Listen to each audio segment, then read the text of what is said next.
How to use Testgorilla in 2024. Hello guys, welcome to the video. In today's video, I will be showing you how to use Testgorilla and of course everything it has in general. Of course, there are two ways that any use case out of Testgorilla can come out.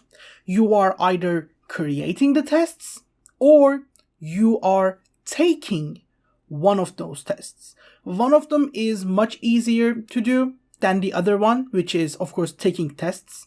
If you take an assessment on Testgorilla or for Testgorilla, it can be of course really easy to handle, and of course I will even show you how that works, because maybe you are applying for a job and they send you a Testgorilla test. I will show you how that works. First of all, let's start with this screen right here. As you can see, if you are taking a test on Testgorilla, it will show you your name and it will let you know that you have been invited to take an assessment for Testgorilla. Completing this assignment or assessment will allow you to demonstrate the skills required for this role, so the employer can focus on your abilities rather than comparing the CV. So it's like a more detailed test that an employer can immediately send you and of course get you a point. You can start the assessment by the number 2 button or the number 3 link. And when you click on that, you will start the assignment. You will give your name, you will give them your pronouns, country, English proficiency, location preference, experience, your gross annual desired salary, and if you have one, even your CV or resume. After you do that one, you will give them your work experience, your company name with job title and everything, and of course you will be able to describe your work. And of course, if you don't have one, there's a button for that. If you want to add multiple work experiences, there's a button for that. And after you send all of those, you will be taking a number like this. As you can see, guys, this is something you would generally take after completing a test on Testgorilla. But of course, if you want to create those tests, or you want to be the one sending those tests as an employer, all you have to do is say try for free and go on and try it. Of course, I will say continue with Google, as I always do. I will send it to there. Oh, apparently they don't accept the personal email. I have to send them a work email. Okay, let's try that one. And of course, I will try that one and I'll be back with you guys shortly. Apparently, guys, the problem here is that since the last time I actually used it, they, I think, changed their EULA or something. And of course, that's why my email address is not accepted, because they do not accept personal emails such as Gmail, Yahoo, or etc. for account creation.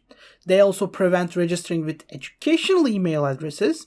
And of course, with all of those, I mean, the reason is that they are used for the companies. So they do not provide personal training or educational services. So they just block the personal or educational email addresses. It's also to prevent registering from signing up and trying to take tests themselves before taking the assessments. So it's to make sure people don't cheat or practice the questions. And of course, education-based emails are blocked to prevent students from signing up and use it as a study aid.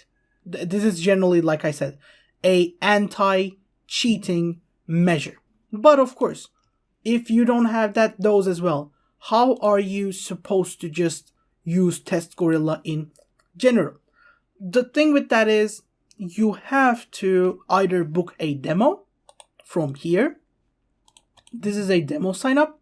You will either go for a demo, or you will of course go from here or here, then read the candidate's guide or the company guides, and you will find your way in from there. Unfortunately, like I said, we don't have the work email here, but of course, if you want to do that, and if you have actually the work email, you will be able to just log into the thing, and of course just go in there and do whatever you want. Create the tests, like these tests I have shown you before, guys. You will be able to create them really easily because like it's like just a one-click tutorial. Actually, this is just like actually pretty easy. And of course with that one you can just go on and confirm and everything.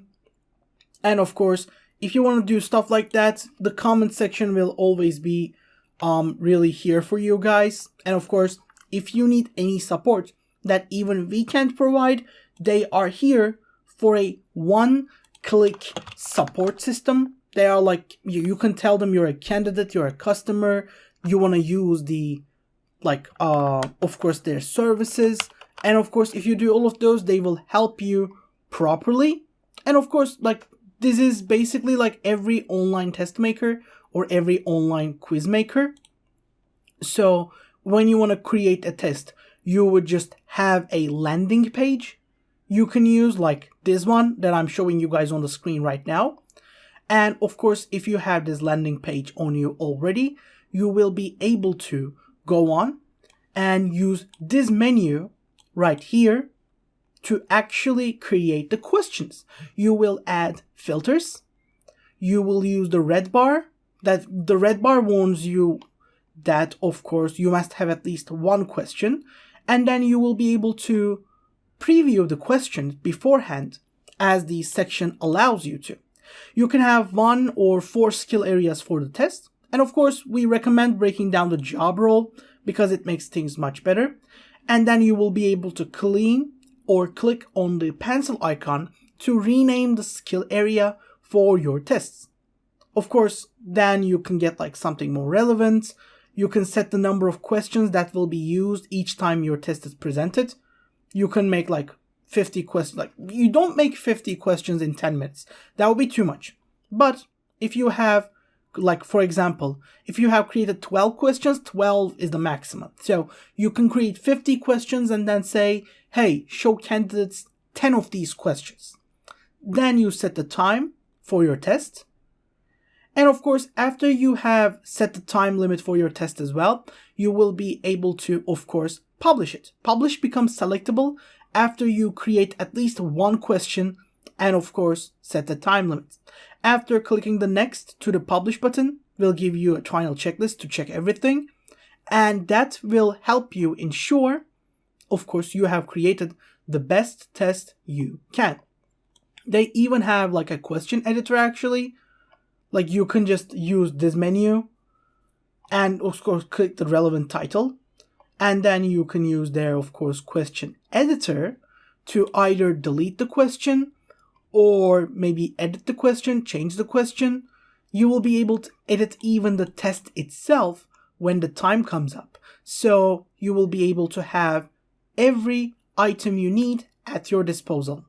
This is generally it, and I hope this video was helpful to you guys. If it was, don't forget to give us a like and maybe even subscribe to our channel. But in any other case, I hope to see you guys in the next video as well. Have a great day and goodbye.